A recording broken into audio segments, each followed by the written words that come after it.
यथामां कुरु कल्याणी कान्त कान्ता सुदुर्लभम्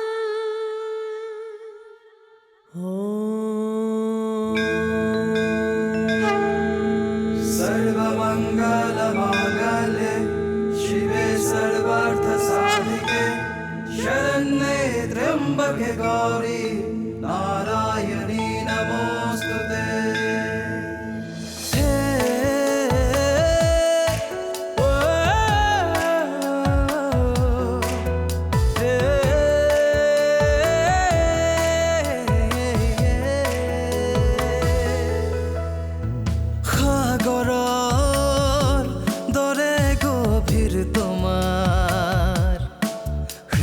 সকলোকে ৰাখা মৰমেৰে সামৰি বৰষুণৰ প্ৰতিটো টোপাল তুমি ন জীৱনৰো এক গাথা তুমি সুখে দুখে প্ৰতি পলে বিলীন হৈ আছা তুমি তুমি পুষ্পাঞ্জলি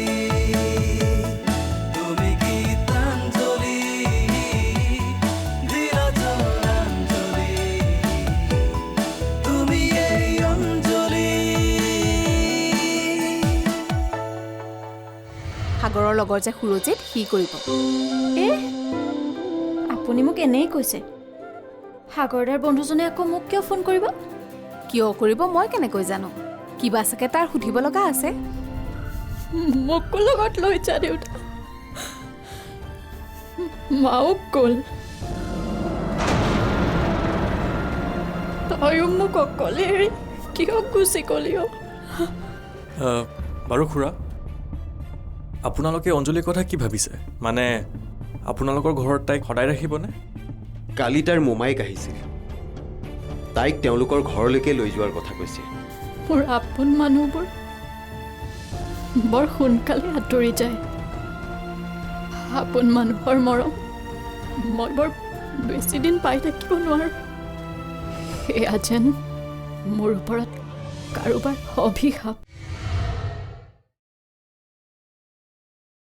মা দেউতাতকৈ কোনোবা জানো আপোন হ'ব পাৰে পাৰে মা দেউতাতকৈও কোনোবা এজন আপোন হ'ব পাৰে যাৰ বাবে ছোৱালীবোৰে মাক দেউতাকৰ ঘৰ এৰি থৈ গোটেই জীৱনৰ বাবে সেইজনলৈ গুচি যায় যাৰ ঘৰখন ছোৱালীবোৰে বিয়াৰ পাছত নিজৰ ঘৰ বুলি ভাবে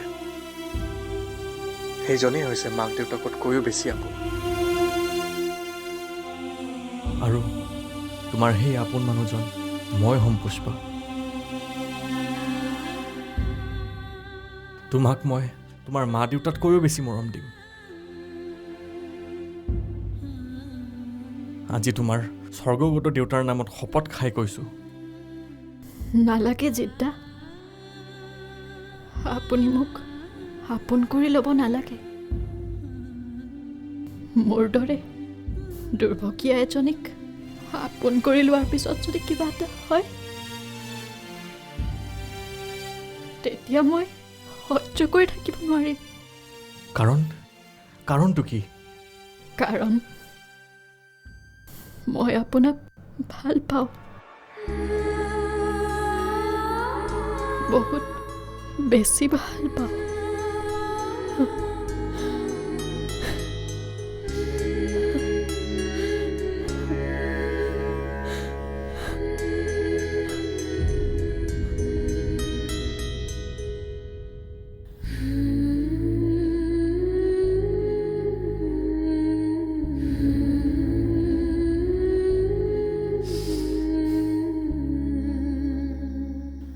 মোমায়েকে অঞ্জলিক কাইলৈ লগতে লৈ যাবনে নে দুদিনমান পাছত নিব তাইৰ মোমাইক অকলশৰীয়া মানুহ এনেদৰে আহি থাকিবলৈ দিগদাৰী নহয় তাত বাৰু তাইক ভালকৈ ৰাখিবগেনে ৰাখিব চাগে নিজৰ মোমাইক কিয় বেয়াকৈ ৰাখিব ভালকৈয়ে ৰাখিব কিছুমানৰ শুনো নহয় মোমায়েকৰ ঘৰত নিবলৈ ল'ৰা ছোৱালীবোৰক বৰ অত্যাচাৰ কৰে তেওঁ তেনেকুৱা হ'ব নালাগে মানুহজন ভাল অঞ্জলিৰ মামীয়েকজনীহে অসুখীয়া। ঘৰখনৰ ইটো সিটো কাম কৰিব লাগিব চাগে। কামত লাগি তাই পঢ়া শুনা তল নপৰিলেই হয়। তাই দেখোন বাপেকৰ লগত থাকোঁতেও ঘৰৰ ইটো সিটো কাম কৰিয়েই পঢ়া শুনা কৰিছিল। তাইক আৰু দুদিনমান ৰাখিব পৰা হ'লে। পঠিয়াব যেতিয়া লাগিবই, কাইলৈ পঠিয়া দুদিনমান পিছত পঠিওৱা একেই কথা। ছোৱালীজনীক পঠিয়াই দিবলৈ মনেৰে যোৱা নাই। জন্মৰে পৰা পাই থকা ছোৱালী নহয় জানো? আমাৰ ঘৰত ৰাখোঁ বুলিওতো ৰাখিব নোৱাৰি।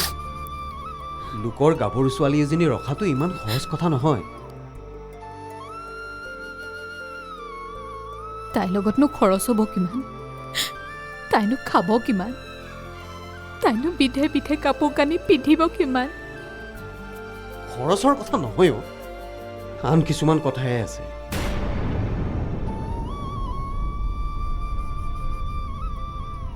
বৰমা, অঞ্জলি, কাইলৈ মোমায়েৰে আহি তোক লৈ যাবহি। তই মোমায়েৰৰ ঘৰতে থাকিব লাগিব। আমাৰ ঘৰটো লংকেশ্বৰক তহঁতৰ ঘৰতে থাকি ঘৰটো চোৱা চিতা কৰিবলৈ দিছোঁ। সি একো অনিষ্ট নকৰে, আৰু মইতো চোৱা চিতা কৰিবলৈ আছোৱেই। পাছত তই মোমায়েৰ লগত আলোচনা কৰি কি কৰ কৰিবি। মইনো কি কৰিম? আপোনালোকে যি ভাল দেখে তাকেই কৰিব। মাজে মাজে আহি থাকিবি দেই।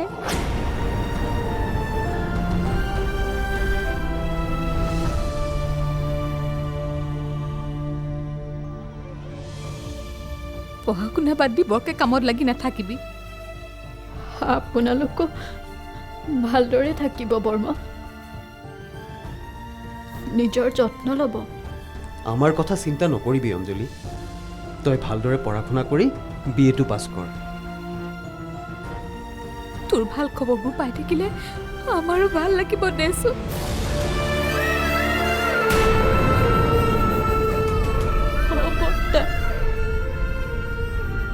বৰমা,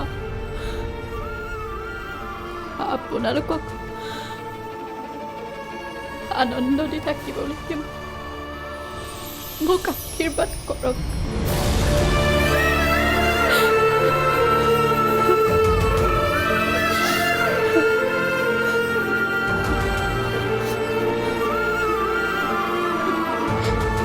ভগৱানে তোৰ মংগল কৰক।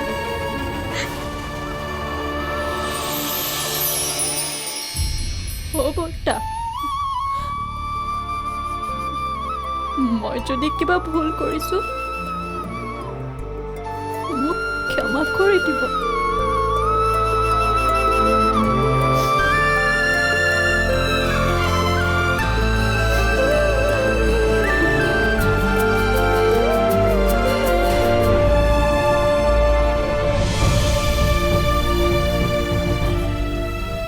তাইৰ আমাক এৰি যাবলৈ বেয়া লাগিবই। নিজৰ ঘৰখন, নিজৰ মানুহবোৰক এৰি যাবলৈনো কাৰ বেয়া নালাগিব? তাইৰ হাতত পইচা কেইটামান দি পঠিয়াব লাগিছিল নি বাৰু? দিব লাগিব। কাইলৈ মনত পেলাই দিবা। মোমায়েকৰ হাতত দিব নালাগে। কি দিয়ে তাইৰ হাততে দিব। তুমি ইয়াৰে কলেজত জইন কৰিছা, তোমাৰ মাক লৈ আহি ইয়াতে আছা। আমাৰ ঘৰলৈতো এবাৰ আহিব পাৰা। আহিছোৱে দেখোন। মাক কিয় লৈ নাহিলা? আজি অকলে আহিলোঁ দিয়া। তুমি বা ঘৰত আছানে নাই, আগৰ দৰে বা শুই আছানে নাই, এনেকুৱা বহুত প্ৰশ্ন মনলৈ আহি আছিল। সেইকাৰণে মোক টেষ্ট কৰি চাবলৈ অকলে আহিলা?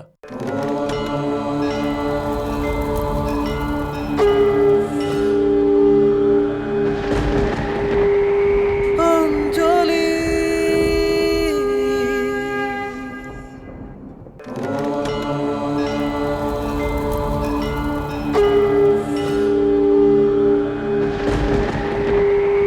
অঞ্জলি।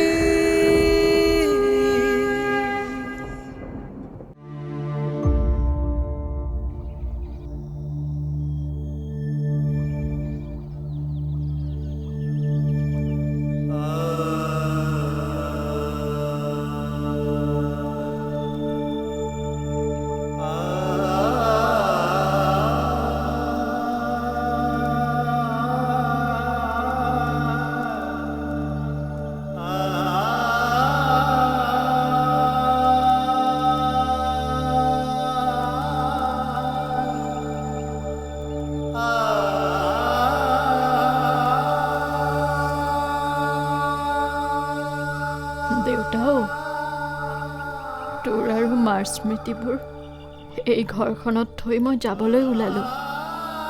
মোৰ ভাগ্যক দিয়াই মই এটা নতুন যাত্ৰা কৰিবলৈ লৈছোঁ। নাজানো মোৰ জীৱনে মোক কি গতি দিয়ে। জীৱনটোতো হেৰুৱাবলৈ মোৰ একো বাকী নাই, পাবলৈনো আছে কি? মা দেউতাৰ অবিহনে মোৰনো আশা কৰিবলৈকে কি আছে? মাত্ৰ সময়ৰ আহ্বানত মই মোৰ জীৱনটো চলাই নিবলৈ বাধ্য হৈছোঁ। নাজানো এই যাত্ৰাৰ শেষ ক'ত, মাত্ৰ মই গৈ থাকিব জানো।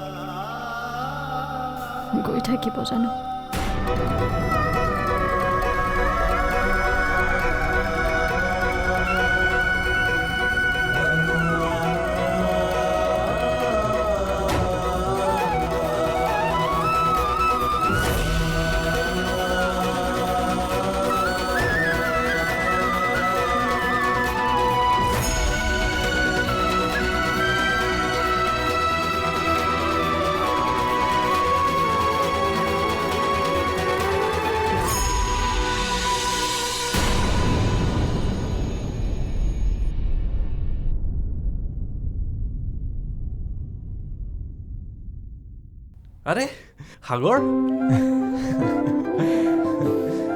আৰে বহা। ইমান বছৰৰ পাছত ক'ৰ পৰা আহিলা? কি খবৰ তোমাৰ? পুৰণা বন্ধুলৈ মনত পৰিলে কাৰণে গুচি আহিলোঁ। তোমালৈ মোৰ সদায় মনত পৰে।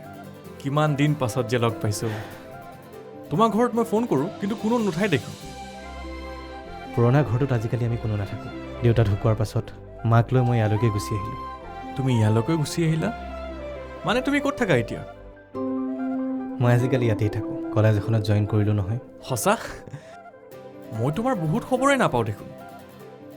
মইতো তোমাৰ একো খবৰেই নাপাওঁ। তুমি ইয়াৰে কলেজত জইন কৰিছা, তোমাৰ মাক লৈ আহি ইয়াতে আছা। আমাৰ ঘৰলৈতো এবাৰ আহিব পাৰা। আহিছোঁৱেই দেখোন। মাক কিয় লৈ নাহিলা? আজি অকলে আহিলোঁ দিয়া। তুমি বা ঘৰত আছানে নাই, আগৰ দৰে বা শুই আছানে নাই, এনেকুৱা বহুত প্ৰশ্ন মনলৈ আহি আছিল। সেইকাৰণে মোক টেষ্ট কৰি চাবলৈ অকলে আহিলা? কোৱাচোন, মই আগৰ দৰে আছোঁ নাই? বাৰু তোমাৰ কথা কোৱা, তুমি কি কৰি আছা? চাকৰি বাকৰি? চাকৰি কৰা নহ'ল বন্ধু। এট লাষ্ট বেপাৰীয়ে হ'লোগৈ। তুমিতো ব্যৱসায় কৰাৰ কথা নাছিলে? মানুহে ভবা মতে চব কাম কৰিব পাৰে জানো? পুষ্পাই BA পাছ কৰাৰ পাছত MAত এডমিশ্যন ল'লে। তাইৰ পঢ়াত সহায় কৰিবৰ বাবে মোৰ পইচাৰ দৰকাৰ হ'ল। তাই এতিয়া কেনে আছে? ভালেই আছে। MA ফাইনেল দি তাই মামাহঁতৰ ঘৰলৈ ঘূৰি গ'ল। আমাৰ মাজত তোমাৰ কথা প্ৰায়ে ওলায়। তোমালৈ মনত পৰিলে তাই কেতিয়াবা কান্দে জানা।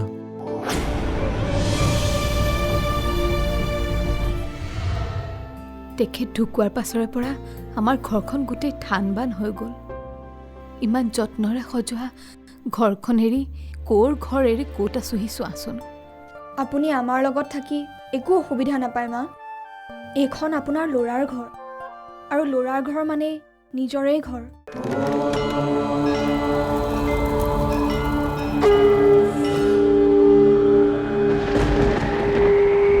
অঞ্জলি,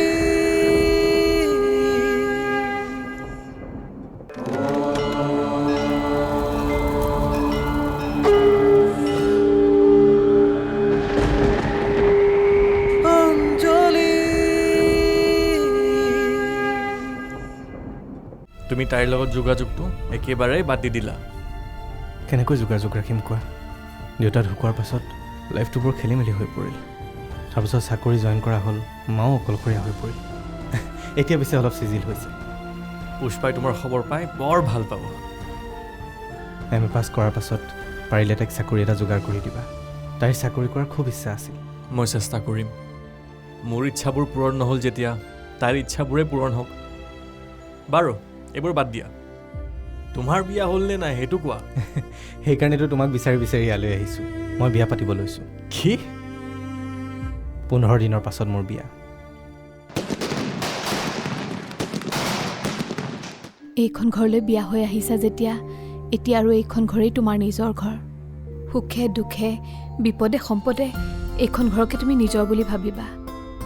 মইতো এইখন ঘৰ নিজৰ বুলিয়ে ভাবি লৈছোঁ মা। আমাৰ সাগৰৰ পৰা তুমি অলপো জঞ্জাল নোপোৱা। খুব ভাল ৰাখি, কিন্তু কথা অলপ কমকৈ পাতে। হয় মা, যিখিনি কয় জুখি মাখি কয়, অদৰকাৰী কথা পাতি নাথাকে। মই পিছে এনেকুৱা মানুহে ভাল পাওঁ মা। অনাহকত কথা পাতি থকা মানুহ মোৰ ইমানো ভাল নালাগে। তাৰ দেউতাকো তেনেকুৱাই আছিল। মানুহৰ লগত কথা খুব হিচাপতহে পাতিছিল, কিন্তু অন্তৰখন বৰ ভাল আছিল জানানে। আজি তোমাক তেওঁ পোৱা হ'লে কিমান ভাল পালেহেঁতেন। তেওঁৰে দুৰ্ভাগ্য, বোৱাৰীজনী মুখখনো চাবলৈ নাপালে। দুৰ্ভাগ্য মোৰহে মা। তেখেতৰ মৰম পাবলৈ মোৰ সৌভাগ্য নহ'ল। মানুহজন ইমান সোনকালে যাবগৈ বুলি ভবাই নাছিলোঁ। তেখেত ঢুকোৱাৰ পাছৰে পৰা আমাৰ ঘৰখন গোটেই ঠান বান হৈ গ'ল। ইমান যত্নৰে সজোৱা ঘৰখন এৰি ক'ৰ ঘৰ এৰি ক'ত আছোহি চোৱাচোন। আপুনি আমাৰ লগত থাকি একো অসুবিধা নাপায় মা। এইখন আপোনাৰ ল'ৰাৰ ঘৰ, আৰু ল'ৰাৰ ঘৰ মানে নিজৰেই ঘৰ। হ'লেও নিজে আঁতৰ যত্ন কৰি সজোৱা ঘৰখনৰ কথাই বেলেগ দিয়াচোন। আজি অত বছৰে তাৰ মানুহখিনিৰ লগত আপোন হৈ দিন কটাইছিলোঁ। কিন্তু সেই মানুহখিনি আপোন হৈ গৈছিল ঠিকেই, সেই বুলি আপোনাকতো তাত অকলে এৰি থৈ আহিব নোৱাৰি মা। ইয়াত থাকিলে আমি আটাইকেইটা একেলগে শান্তিত থাকিব পাৰিম। আপোনাৰো চিন্তা নাই, আমাৰো নাই। ঘৰখনত মানুহ হ'লো 3টা, তাকো ভাগ ভাগ কৰিনো কেনেকৈ থাকোঁ। আৰু সাগৰকো অনবৰতে মোক লৈ চিন্তা কৰি থাকিলে মোৰো ভাল নালাগে দিয়াচোন। তেওঁৰ কামটো যেতিয়া ইয়াতেই, মই আৰু আপুনি ইয়াতে থাকি তেওঁক ভালদৰে কাম কৰি যোৱাত সহায় কৰি যাব লাগিব মা। তেওঁতো আমাৰ বাবেই কষ্ট কৰে। পত্নীয়ে যেতিয়া নিজৰ মানুহজনৰ কষ্টখিনি বুজি পায়, তেতিয়া সংসাৰখন ভালকৈ চলি থাকে। তুমি সাগৰৰ কষ্টখিনিৰ কথা মন দিছা যেতিয়া, তাক যেন তুমি সুখী কৰিব পাৰিবা, মই নিশ্চিত।